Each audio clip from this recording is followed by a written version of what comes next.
So now it's 2 months since the work started and about 6 weeks since the last of the grading occurred on this stormwater catchment basin. As you can see, it's still bare. It's now the very last of November, and the ground has been left bare.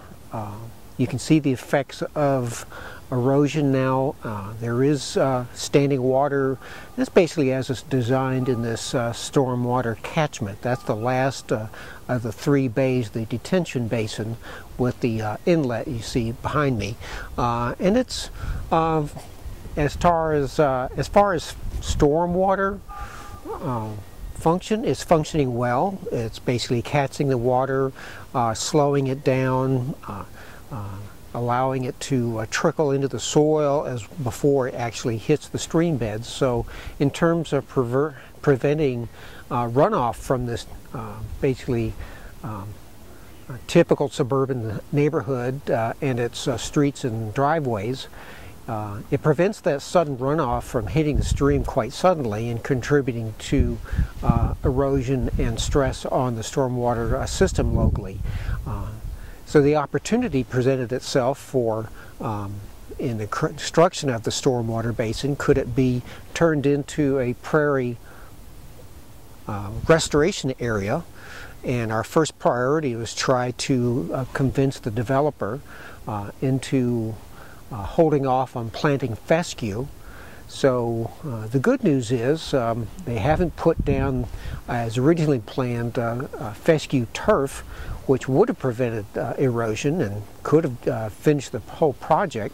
But in the delaying and putting that down, the fescue turf down, which is a good thing because then it gives us the opportunity to put in a prairie restoration, prairie grass and natives. But in the delay, we also now have a fair amount of erosion, which is impacting the runoff areas with siltation. So the silt is beginning to collect and is having its effect on potentially clogging the storm drains. So pros and cons of the delay. At least with the delay, we don't have fescue down in the lots yet.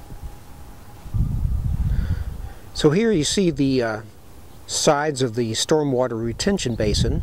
There's the first basin, rock revetment going into the bio-retention area. These are functioning as designed for stormwater catchment before it runs into the detention basin below. The good news is the fescue turf has not been put down yet, and as you can see, it's still mostly bare ground. A little bit of the pre-existing fescue is starting to come back now, simply because it had been dug up but not completely eliminated. So the good news is there's not fescue turf down. The bad news is that now there's a fair amount of runoff, erosion, and silt collecting in the basin. So while the silting, as you see collecting there in that pre-bay, is not too attractive and probably is beginning to clog the runoff pipes into the second basin you see to the left.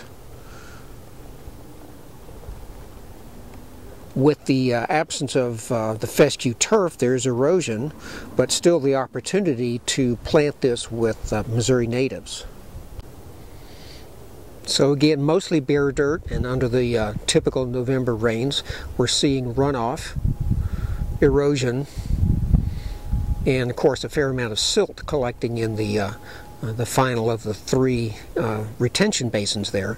So, but at least there's still the opportunity to plant this with Missouri natives instead of the originally planned fescue.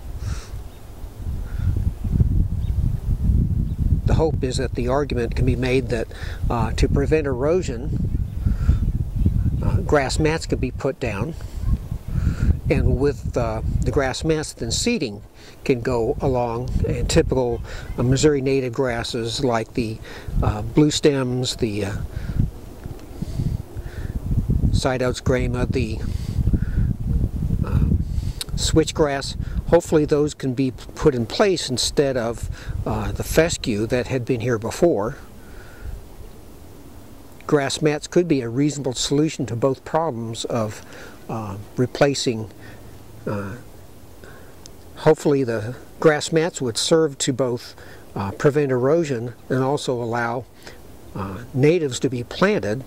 It's now almost December, and essentially it's too late to be putting down fescue turf as was the original plan, but grass mats and seeds can be done because these seeds do well planted in December, and hopefully by the time they seed that'll be evidence of good erosion control that the final project could be signed off. An interesting side note is this area beside our development are basically, as you can see from the power lines, this is right away for the power lines, and it had been completely cleared out and bush hogged 3 years ago, and hadn't really been paying attention to what was being done. To my knowledge, though, nothing formally had been done to plant this area after it had been bush hogged. Then I was looking out my side window and I noticed, what's that tall tan looking grass? Of course, being November when I'm looking out there, I'm curious, why did this such intense growth occur when it didn't look like anyone had been trying to do anything? So I'd spent the day clearing out bush honeysuckle. As you can see, it's fairly raw looking now, and there's still quite a bit left. But as I was going through, spending the morning cleaning this out, I was thinking, what are this grass that's appeared behind them, and how come bush honeysuckle hadn't moved in over there? A tall stand of switchgrass that apparently had been completely volunteers and drifted in from the winds. But now on this hillside, and as you can see on the far hillsides under this right-of-way, switchgrass is taking over.